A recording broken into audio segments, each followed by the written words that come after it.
The campus was developed as a series of buildings of different sizes, different scales, through the harbour that we have here on our right, but also to the city. So instead of creating a front to the harbour, it was broken into three, which allowed that permeability that leads into the courtyard. So it makes the courtyard the heart of this development. So many of the companies that come to reside at Bonham Quay have existing facilities, usually somewhere else in Ireland or internationally.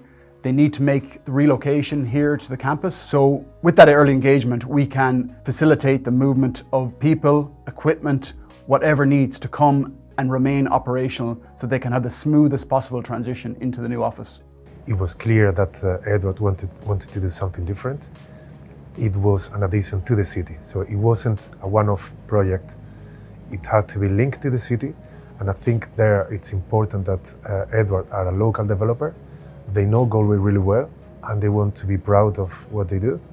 So it took a long time to develop that brief together with the architects. It shouldn't be one building, it should be a campus with buildings of different scale and sizes that could accommodate different tenants with different demands. And also was very important that campus was linked to the city. So the campus is an extension to the city. As a Galway person, we're very proud of having completed this job and delivered the Bonham Quay development. It matters as a local person to be able to contribute something to the town and to the community, and we're very proud of having delivered this job. It's iconic and it changes the city. You know, the city is finally turning back towards the harbour and the sea where it should have. So yeah, it's very proud to be involved in this project. So to ensure that we met future market expectations and designed a building that would exist in 20, 30 years' time and still stand up on its own merits, we designed fossil fuels out of the HVAC systems, and we looked at introducing a combination of air source and water-to-water heat pumps. We have solar photovoltaics on the roof. We have an extensive array of roof terraces with landscaping, and our air handling units are total heat recovery units which capture the heat but bring 100% fresh air to the building.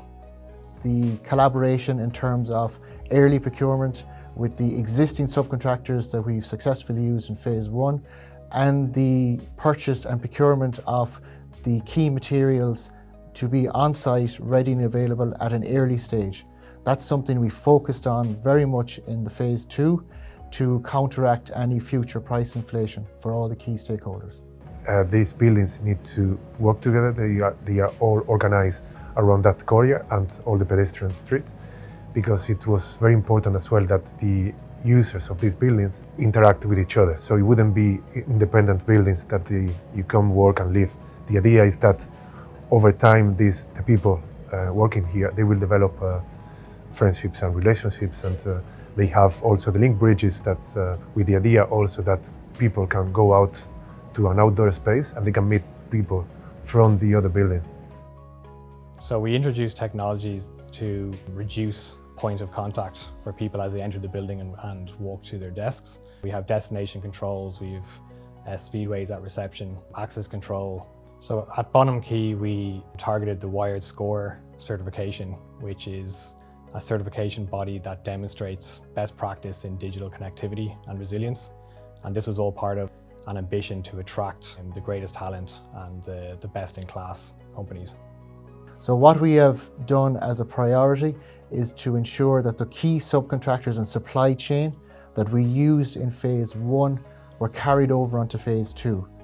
That has worked very well for us in terms of them understanding both the Sisk policies and procedures, the requirements of Edwards, and the project as a whole as phase two. So in the basement, besides the bikes and electric bikes and what we said earlier in the commuter center, there is a small car park, and there are charge points for electric vehicles as well, because even though these buildings were designed in 2017 around, it's important that we know transportation is changing. There are more electric vehicles, so it's important to adapt, and the building is prepared to add more EV charging points in the future as required.